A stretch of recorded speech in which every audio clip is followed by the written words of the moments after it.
Indian news के digital platform पर आपका स्वागत है और आपके साथ मैं हूं आपका होस्ट राजीव शर्मा। बहुत सारी खबरें जो आपके दिलो दिमाग पर छाई हुई हैं, बहुत सारी खबरें जो आप आज दिन पेपर में पढ़ते हैं, टीवी पे देखते हैं, और बहुत सारी खबरें जिनसे आप सीधा सीधा ताल्लुक़ भी रख लेते हैं, वो आपको हम इन वीडियोस के ज़रिए उनके बारे में तमाम जानकारियाँ रखते हैं।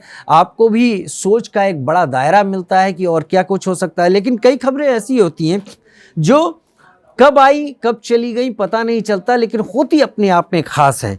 अब जो खबर मैं आपके सामने रख रहा हूँ वो ब्रिटेन के पूर्व प्रिंस रहे हैरी की बात मैं कर रहा हूँ, जिन्होंने अपने राजकुमार होने के पद को, इसको तमाम चीज़ों को त्याग दिया। अपनी पत्नी के साथ वो कनाडा जाके रहने लगे थे। उन्होंने एक अपनी आत्मकथा लिखी है, उसका नाम दिया है स्पेयर। ये स्पेयर आत्मकथा उनको इतनी ख़ास लगी हो या ना लगी हो पता नहीं, लेकिन तालिबान को खासी खटक गई है। अब बात ये हुई है कि उसके कुछ अंश लीक हो गए, और एक अंश जो लीक हुआ उस अंश में हैरी ये स्वीकारोक्ति कर रहे हैं, इस बात को मान रहे हैं कि जब उनको ब्रिटेन की तरफ से अफ़गानिस्तान में पोस्टिंग उनकी दी गई थी, क्योंकि एक ट्रेनिंग उनको करनी थी, उस ट्रेनिंग के ज़रिए उनको पोस्टिंग में भी जाना था, तो अफ़गानिस्तान में उनकी पोस्टिंग थी। तो उन्होंने इस दौरान करीब 25 तालिबानी आतंकवादियों को ढेर कर दिया था। अब ये खबर सामने आते ही तालिबान के प्रवक्ता अनस हक्कानी तैश में आ गए और उन्होंने सीधे सीधे कहा कि एक युद्ध अपराध का मामला है।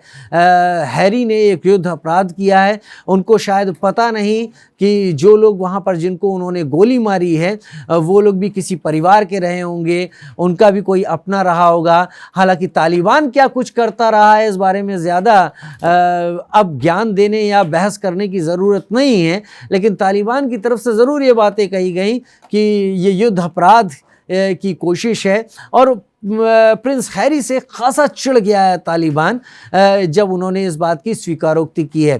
प्रिंस हैरी ने ये जो स्वीकारोक्ति की है ये यूं ही लीक हुई किसी की गलती से, या फिर से जानबूझकर लीक किया गया कि ये एक टॉपिक ऑफ द टाउन बन सके, लोगों की नज़र में आ सके, लोगों की ज़ुबान पर आ सके, और इसके ज़रिए स्पेयर को यानी उनकी आत्मकथा को एक पब्लिसिटी भी मिल सके। इस बारे में तो कुछ साफ नहीं कहा जा सकता, लेकिन ये ज़रूर है कि तालिबान के चिढ़ने और तालिबान के ऐसा बयान सामने रखने के बाद हैरी की सिक्योरिटी का ज़रूर बढ़ना लाजमी है, क्योंकि तालिबान अब हैरी को एक दुश्मन की तरह ही देखेगा जिसने ये स्वीकारोक्ति की कि उसने तालिबान के करीब कम से कम 25 आतंकवादियों को अफ़गानिस्तान में पोस्टिंग के दौरान ढेर कर दिया। किताब जब आएगी तो उसमें कितने और खुलासे होंगे और कितनी बातें होंगी, क्या अफ़गानिस्तान की पोस्टिंग को लेकर हैरी ने और भी कुछ लिखा होगा, ये तो देखना ही होगा। लेकिन किताब में और भी कई सारे संस्मरण हो सकते हैं, और भी तमाम चीज़ें हो सकती हैं।